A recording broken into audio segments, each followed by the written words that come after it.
we move straight to our national dailies. Let's take a look at what made it to the front pages of the newspapers today.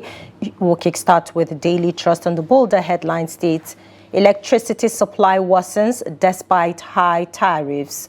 Problems being resolved, says minister's spokesman. You can read the story on pages 3 and 4 of the Daily Trust newspaper. 5 die, over 50 injured in Adamawa flood. You can read the story on page 14 of the Daily Trust newspaper.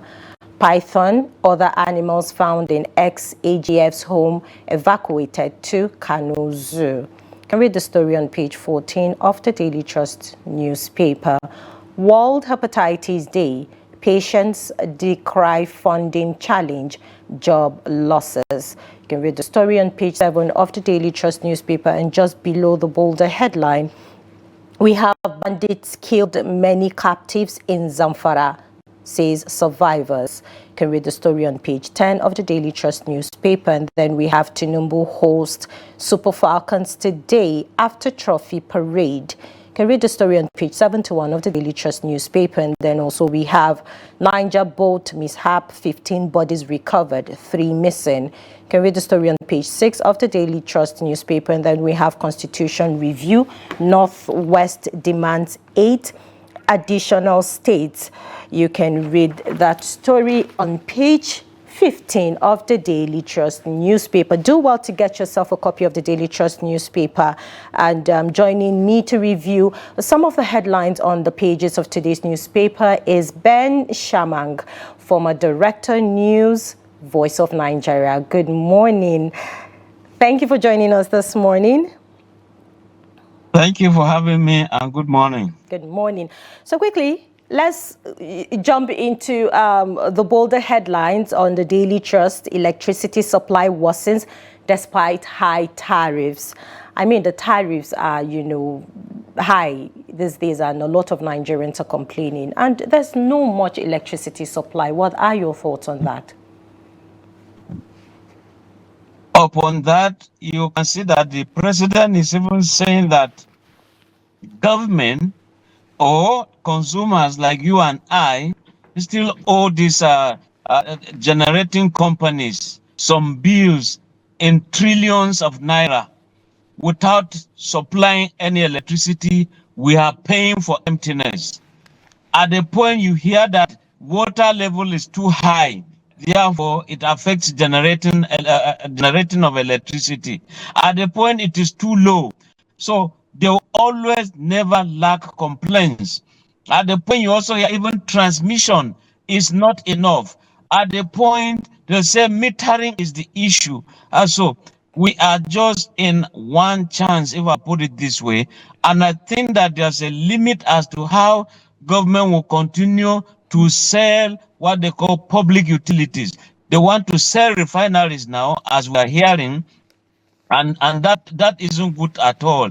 When you carry electricity and you just sell to some people who will just wake up and just add money as to what they want per unit, I think it is wrong. Government must control these excesses.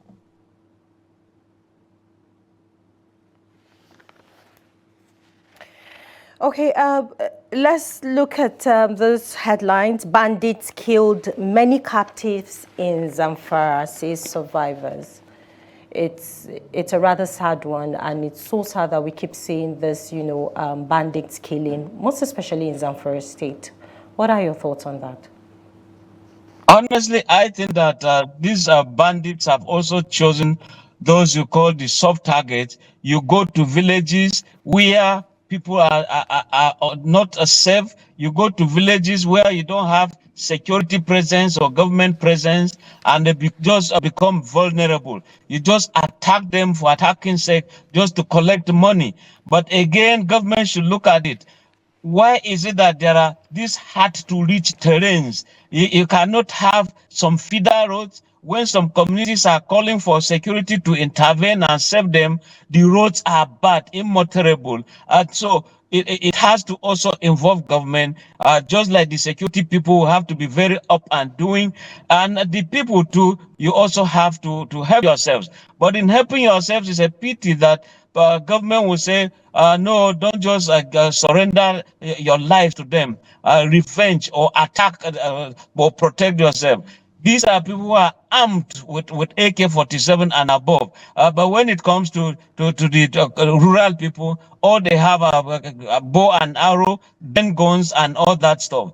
And so we think that it has to be a joint kind of a fight. It's a pity that Zamfara, that we know for farming, I mean, it's now been invaded this way. Farmers cannot go to farm, and therefore food insecurity is imminent. Okay, let's go to Adamawa State, where 5 killed, over 50 injured in the Adamawa flood. I mean, it's so devastating. Again, man-made disaster, natural occurrence, but these warning signals are always there. And when you hear that it happened after an overnight rainfall, if I were to be in that community, the moment I know that rain is falling in the night, I have to stay awake. But again, is that really the solution? Why don't I look for a highland to build and leave the lower land for agriculture? And I'll make sure I harvest before even the time. But it's not just the best of times that all the times what we hear is government supplying relief materials. We are going to do this. We are going to survey the situation. It's always this happening and statements are coming, statements of hope, and you don't see this hope around the corner. So I think that the victims, to avoid being a victim, always look at what what NIMET is saying, and also adhere to what government is saying. Leave that environment. But when you continue to say it's a heritage from forefathers, of course, if it has become vulnerable today, you shift a bit so that you leave and make your claims, rather than having this kind of deaths occurring here and there and always happening.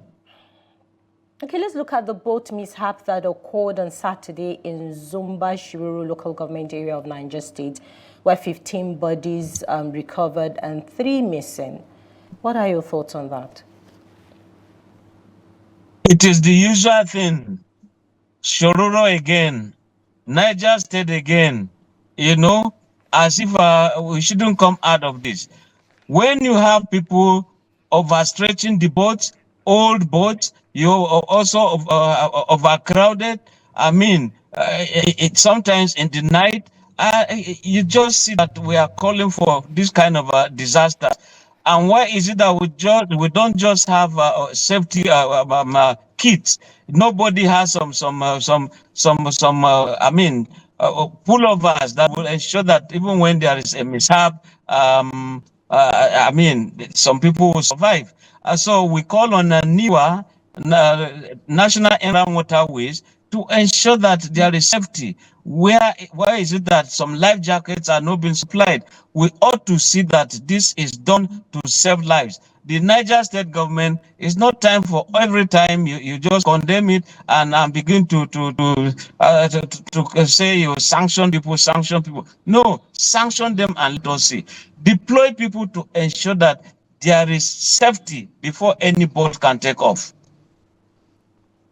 Absolutely. There must be safety before any boat can take off. I mean, it's very, very important that we put safety measures in check so that we can, prevent. There are lots of accidents that are actually preventable. So let's look at the other headlines. Constitution review, Northwest demands 8 additional states.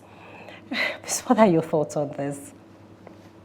Well, even the way you are smiling indicates that it looks like it's a huge kind of a joke, because if already that's the highest zone, geopolitical zone, with those numbers of states, we are demanding for all of this. We begin to look at the viability of some of these states. I'm not saying that we shouldn't have. I come from that zone. I'm from Kaduna State, for example. I don't mind if we have a state for Southern Kaduna, yes. But when we begin to say there has to be 8 new ones, I think that we are not too fair to other regions. Absolutely. What about the Southeast that has never never ever had an increase. They are the least and they still demand for. And let there be justice, a kind of, so that it must flow like an unending stream. So we look at the viability of states. We look at I mean, the population of very many states, the landmass, and quite a lot of resources that are available, human and material. What are they? So before we begin to look at all these claims. Absolutely. So before we wrap up quickly, on Saturday, it was a whole lot of celebration all over Nigeria. I mean, talking about the Super Falcons bringing the cup home. I mean, it was so remarkable. And today, we're expecting them in Abuja, where Tinubu will be hosting them after their trophy parade. What are your thoughts on that? I congratulate them. I congratulate Nigerians. They have done us proud compared with the political class that are showing differences in religion, region, race, and all that stuff. The women went, they captured Africa, they captured the world, the whole attention was on them, and they have brought the trophy to Nigeria so proudly. We are proud of them. They unified us, and there's no division in them. You see them once they want to start, or once they are ending, they join hands, they bow before God in heaven. The Muslims must pray, the Christians must pray. They all are one. Nigeria's name is at Absolutely. stake. Thank That you green, white, so green much. is there. So Thank you that is so just much, Ben it Shaman, for in our. Nigeria. So it's the We've best really that run out of always time. happen Thank you anytime, so any much day. Thank you so much for your time. I mean, you will agree with me that what a man can do, a woman can do better. On this note, we call it a wrap on Daybreak right here on Trust TV. Thank you so much for staying with us. Do catch us tomorrow, same time, with another exciting and informative segment. I am Mimuna Bagudu. Don't forget to follow us on all of our social media handles and also subscribe to our YouTube channel for more news. Have a great day. Bye-bye.